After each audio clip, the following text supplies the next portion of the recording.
Psalm 98, if you read from verses 4 to 6, make a joyful noise to the Lord, all the earth. Break forth into joyous song and sing praises. Sing praises with the lyre, the sound of melody, with the trumpets and the sound of the horn. Make a joyful noise before the King, the Lord. When we read this, we understand that this is an idea of celebration. And we know in Old Testament, they used all these instruments. The Levites carried all these instruments, the lyre and the cymbals and everything. Psalms 150, we know, praise him with the lyre, praise him with the cymbals. And it's kind of bringing everything that you have, bring it together so we can celebrate the victory of the Lord. And that's the idea. And the trumpets are normally used by the priest because it also had a meaning of gathering people, gather everybody so that we can worship the Lord.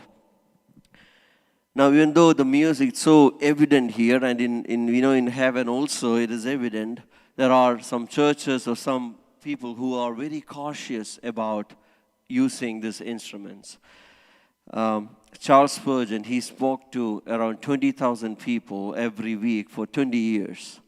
But his church never had any mechanical instruments. He never used it. There are many churches who does that.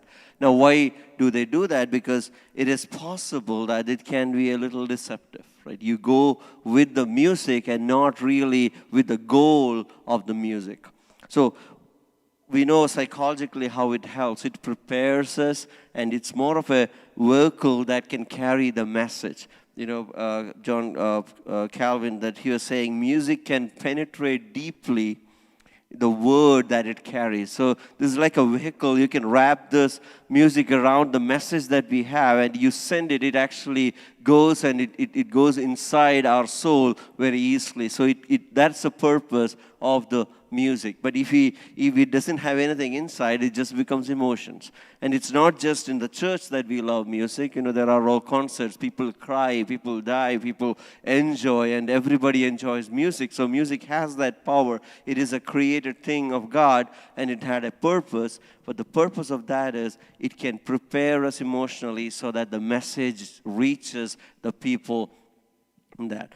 And when we think about this music, that's also why it's very deceiving, right? We have a big industry around music today, right? There is so much influence about music, and everybody likes music. Everybody needs music. That has become such a critical essence of our church. I know I spoke to one Heartbeats Campus State staff many years back, and he said there was a time when the preachers used to come. They used to kick the tabla away because nobody liked music at that time. It was like a bad thing. You are kind of manipulating it, and that was kind of the stage at that time. And now we know there is no meeting without music. We just saw the flyer. We have people coming from abroad and everywhere to do the music. The worship is so integral, and that is biblical, and there is worship. But the goal of this music is that it allows us to get this word inside of us. So the music is not our goal. The goal is different. Music is an instrument through which that happens. Now, when we think about worship in the New Testament, the instruction on worship, I think the core passage would be Ephesians chapter 5. And it talks about music. It says, speak one another in psalms, hymns, and song from the Spirit. It's all about singing to each other. So one reason why we sing is not just for us to be reminded about what God has done, but it's also about reminding each other about God's greatness and reminding us of what God has done. So it has a corporate meaning or corporate goal. It is not just singing yourself alone at home. That's why we come together, so that we encourage each other by singing. Now, when we think about this psalm, it talks about the music, and the key thing about the psalm is also singing a new song. And when we think about this singing, I also want to remember when we are singing, this is just a vehicle that is carrying the message. And think about the situation when our songs, our lyrics do not have the accurate meaning, what are we taking? What are we sending to these people? Right? With the music, it comes here. If it's not accurate, if it's not the truth, if it doesn't have any word in it, it is just a physical or external, emotional, facilitation. There's nothing else that happens. It is just useless if you do not have. That's why whenever we do the worship, the lyrics is important, because that is what the goal is, and we are reminded about that lyrics. That's why we also check what the lyrics of the songs are. Luther always called this singing is word ministry. And it is still the word that is important. One of my friends was sharing about worship, and he said, singing is also one kind of message. Right? That also has this content. There is a message in there. There's a reminder in there. There is encouragement in there. So singing is also one kind of word ministry. Now, last time when Peter shared, he shared about what this new song is. It is through our experience, we experience different mercies in our lives, and that is what we are singing. Or, in other words, new substance or reasons for praise because of the blessing of the presence in our life. And that is one new song that we can sing. We don't have to be great musicians to write new songs. The idea is you have a new experience, and when you sing, the word looks the same, but you have experienced something differently, and that makes you sing the new song, Russ. Now, I was thinking about this new song. And one portion I also found this new song is in Revelation. So if you turn to Revelation chapter 5, verse 9, it says, "And they sang a new song, saying, Worthy are you to take the scroll, to open its seals, for you were slain, and by your blood you ransomed people for God from every tribe and language and people and nation.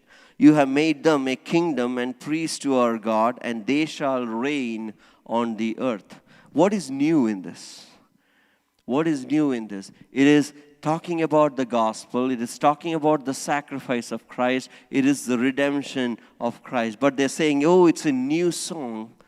And there we understand that when we say new, it does not mean something that is newly happening, but it is the same gospel and the effects of the gospel, the results of the gospel, the experience of the gospel in different dimensions, different aspects of it, and that is what is termed as the new song in this occasion. When we may think, when we reach heaven, forget about the gospel, it's all about the new. No, this is so central to our life as well.